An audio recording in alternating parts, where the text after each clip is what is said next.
Midnight Raiders, the Pascal Keenan tragedy, 1877. Fresh graves lay beneath the Texas moonlight, each marked by a rough-hewn wooden cross. The earth was still loose, dark against the fresh September snow that had begun falling across Montague County. In this desolate stretch of frontier, between the growing cities of Dallas and Wichita Falls, these crude markers stood as silent witnesses to one of the bloodiest attacks of 1870. Welcome to Native Legends and History Stories, where we unearth America's untold frontier history. Hit subscribe to join our weekly journey through time. 18 Texas Rangers arrived at the scene, their horses' hooves breaking through ice-crusted snow. Led Ranger A.J. Soule and his men had ridden hard from their camp on Big Sandy, covering 30 miles of treacherous terrain. After receiving news of the massacre, the lone cabin they approached stood as a stark reminder of frontier isolation.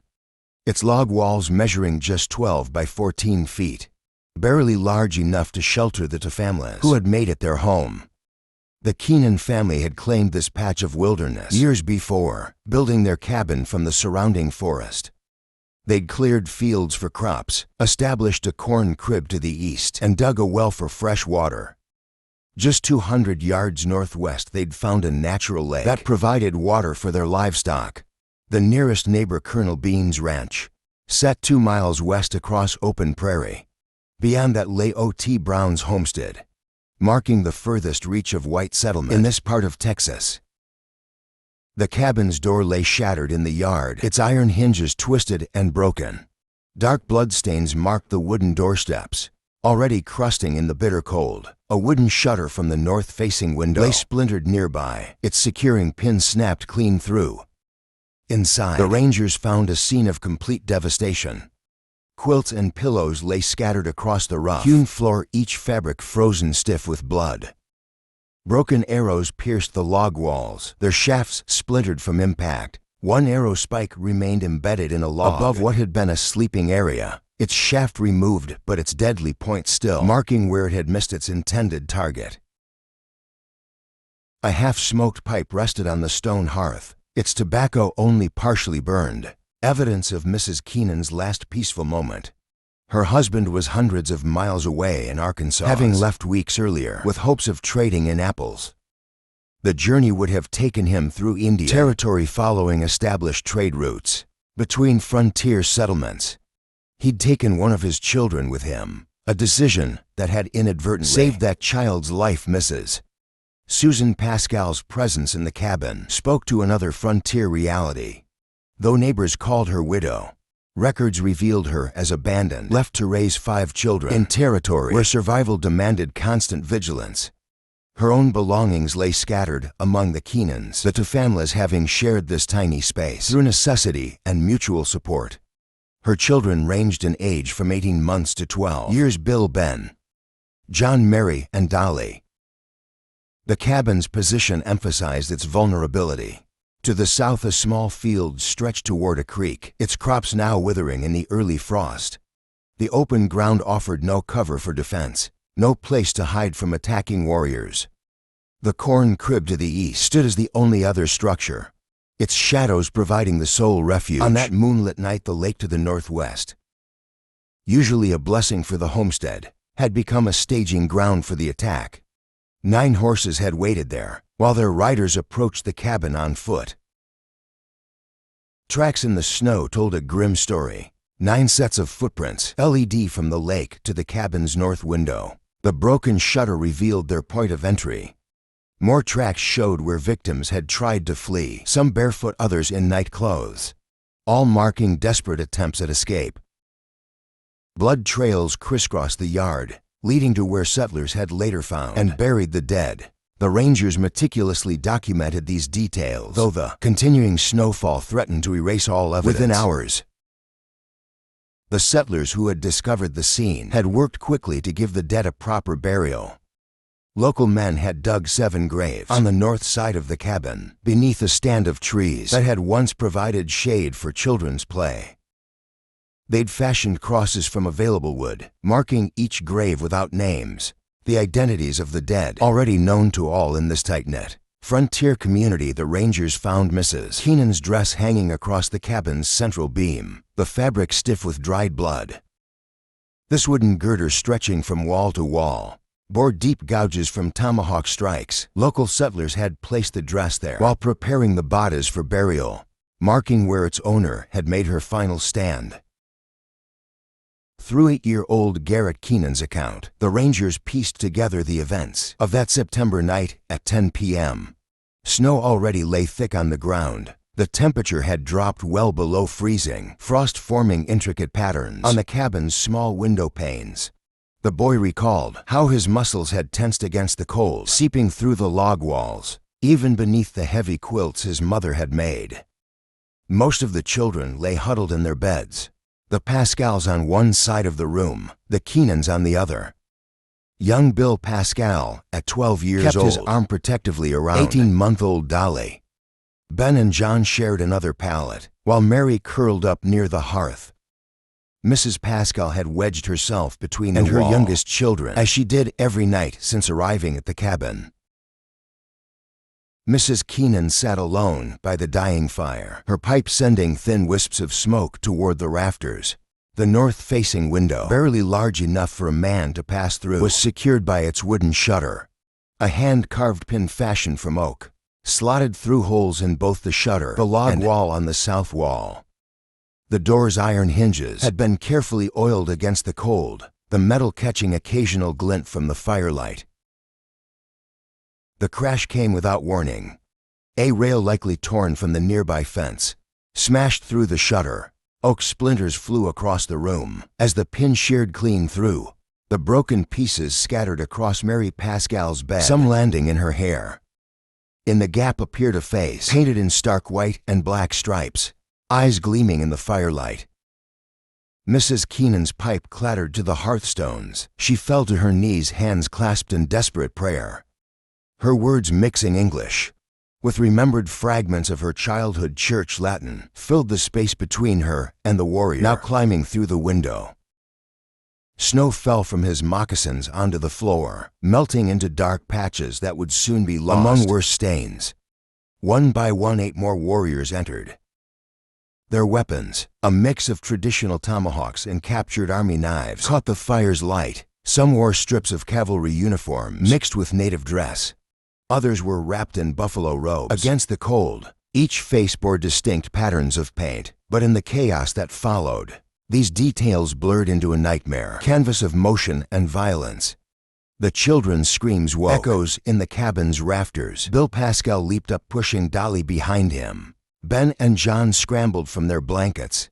Mrs. Pascal reached for the fireplace poker, managing one desperate swing before a tomahawk struck her arm. The Pascal's eldest daughter, Mary, ran for the door but found it already blocked.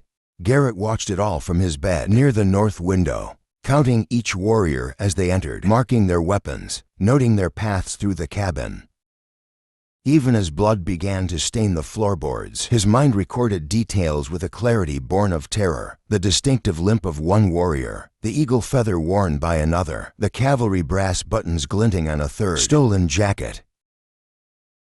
When the warrior's attention turned to Mrs. Pascal's desperate defense of her children, Garrett saw his chance.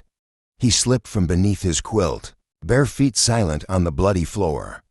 The same window the warriors had used stood open to the night as he pulled himself through. A knife slashed down, opening a deep cut from his hip to his thigh. The pain came sharp and immediate, but his mother's screams behind him hurt worse than any blade.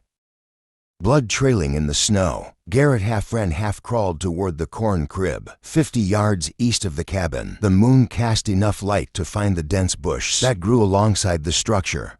There, pressing himself into frozen branches, he forced himself to continue watching.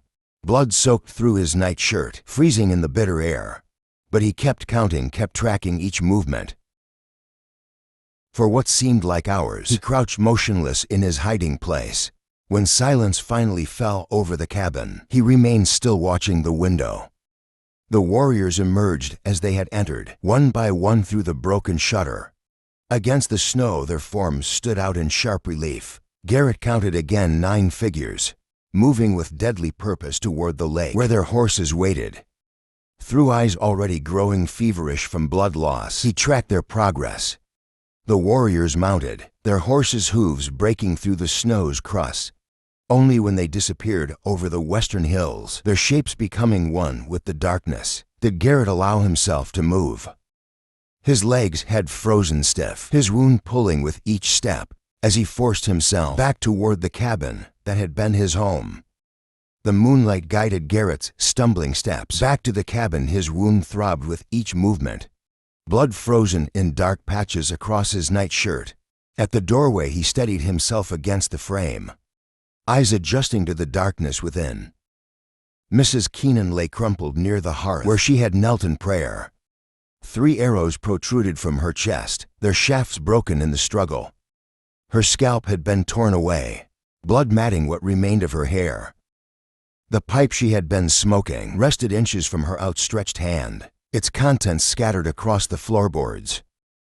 On the beds where they had slept, 2 of the Pascal children lay motionless, their blankets soaked crimson. John, age 7, sprawled on the floor beside his pallet, a deep gash across his throat. Blood pooled beneath him, spreading toward the corner where Mary huddled, her own throat bearing a savage cut.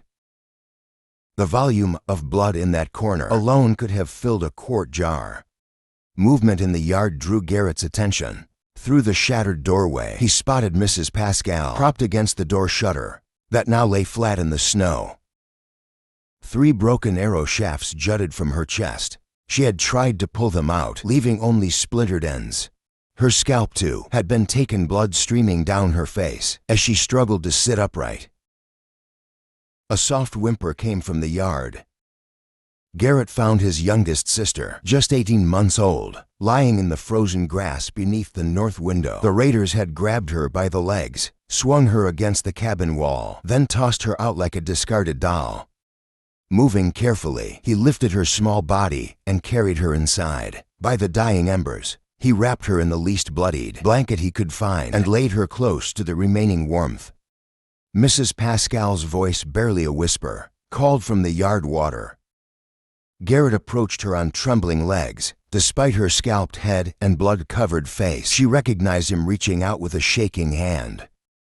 The cabin's water barrel stood empty. Grabbing a gourd, he limped to the lake, the same lake where the raiders had left their horses. Each step reopened his hip wound, but he filled the gourd and made his way back. Mrs. Pascal drank deeply, then slumped back against the shutter, her chest stilled. She would never move again. A day passed before a settler rode by the cabin. Garrett, feverish from his wound and exhaustion, called out weakly. The man took one look inside, then spurred his horse toward the nearest settlement to raise the alarm. The following day, neighbors arrived to bury the dead. Mrs. Keenan and 2 of her children, Mrs. Pascal and 3 of her children, 7 graves in total. When the rangers finally reached the scene, the surviving children had been taken to neighboring homesteads. Garrett's father remained unaware of the tragedy, still traveling in Arkansas with the eldest Keenan daughter. Fresh snow had covered any tracks that might have led to the raiders.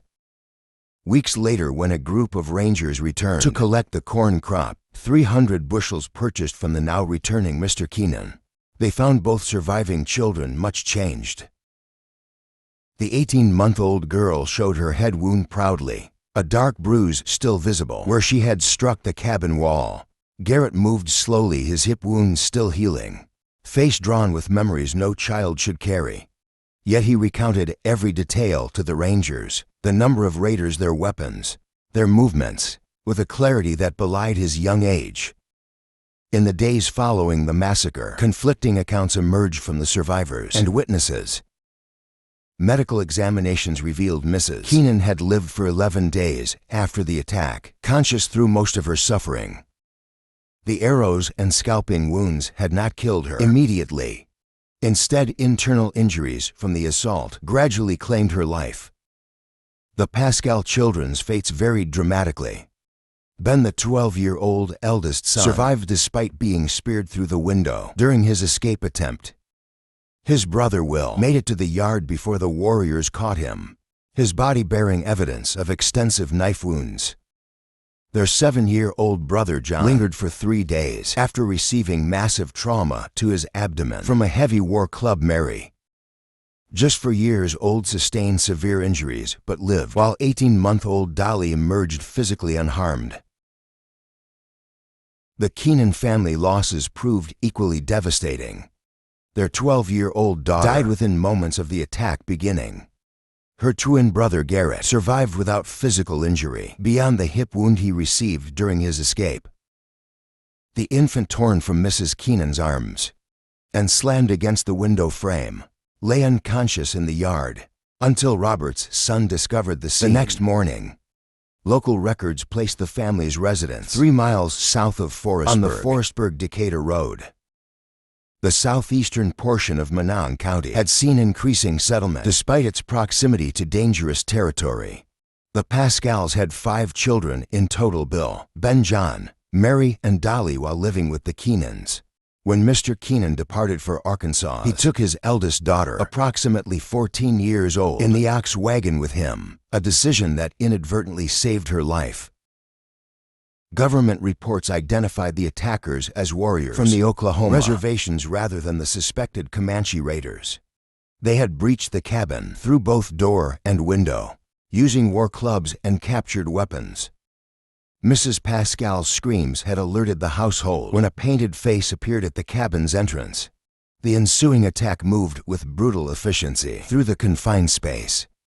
The final death toll reached 7: Mrs. Keenan and 2 of her children, Mrs. Pascal and 3 of her children. The survivors, Garrett Keenan, his infant sister Ben Pascal, Mary Pascal, and Dolly Pascal, were taken in by neighboring homesteads until Mr. Keenan's return. Upon learning of his family's fate, Mr. Keenan chose to abandon the frontier entirely, selling his 300-bushel corn crop to the Rangers before departing.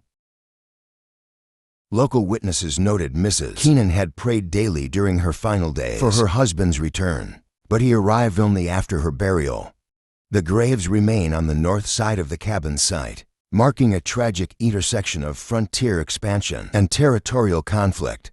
Descendants of Forbesburg's pioneer families preserved additional details through oral histories, including the truth about Mrs.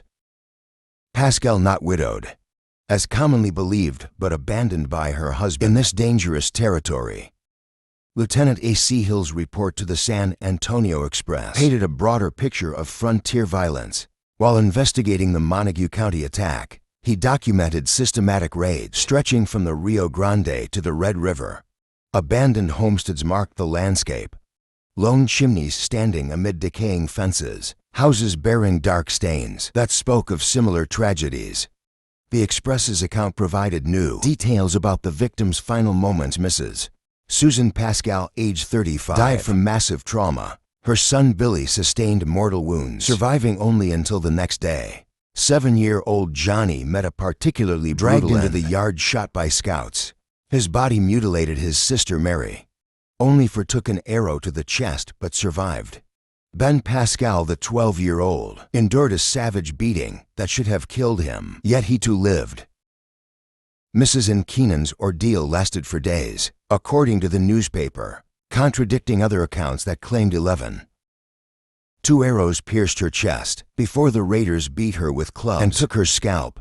Her daughter suffered additional violations before death. A 5-year-old child wounded in bed added to the toll of injured survivors. The newspaper's description of the cabin itself revealed the attack's savagery. Blood soaked through bed mattresses, dripping between floorboards. Hair and gore matted the raiders' clubs. Broken arrows and splintered furniture evidenced the victims' desperate struggles. Lieutenant Hill's investigation pointed to reservation Indians, rather than Comanches, as the perpetrators. The raiders had deliberately used Comanche-style arrows and markings to deflect blame. After the massacre, they drove stolen horses back to their territory, suggesting organization and purpose behind the attack. Joseph McConnell's 1939 account in West Texas Frontier added the detail of Mr. Keenan's near blindness, though he incorrectly dated the event to 1871. McConnell described how Mrs. Keenan spent her final days praying for her husband's return. Mr. Keenan, unaware of the tragedy, nearly reached home before learning his wife lay buried alongside the other victims. The varying casualty counts between sources, 5 dead and 3 wounded in McConnell's account versus 7 dead in others, reflected the chaos of frontier record-keeping. Some counted those who died immediately. Others included those who succumbed to wounds days later. The San Antonio Express detailed attacks on other families in the region, suggesting this massacre formed part of a larger pattern of violence along the Texas frontier. Hill's report emphasized the strategic implications. The site of abandoned homesteads, marked by blood-stained walls and empty fields, stretched across hundreds of miles of frontier territory. His frank assessment that these attacks brought shame upon the nation hinted at the federal government's failure to protect settlers or maintain peace with reservation tribes. The use of deceptive tactics by the raiders further complicated military and political responses to frontier violence. Lieutenant Hill's report brought swift changes to frontier defense. Rangers increased patrols across Montague County, establishing new camps to guard settlers against future raids. The territory Indians faced stricter monitoring, while relationships with peaceful tribes grew increasingly complex. Local communities transformed too. Neighbors built closer to each other, creating small clusters of homesteads rather than isolated cabins. They established warning systems, smoke signals by day, lantern signals by night. The Forestburg-Decatur Road saw regular patrols by civilian volunteers. The graves near the Keenan cabin became a place of remembrance. Each spring settlers would gather to maintain them, passing the story to their children. Today, descendants of those frontier families still live in Forbesburg, keeping their ancestors' memories alive through carefully preserved documents and photographs. Thanks for watching. Subscribe to Native Legends and History Stories and join us each week as we uncover more hidden chapters of America's frontier past.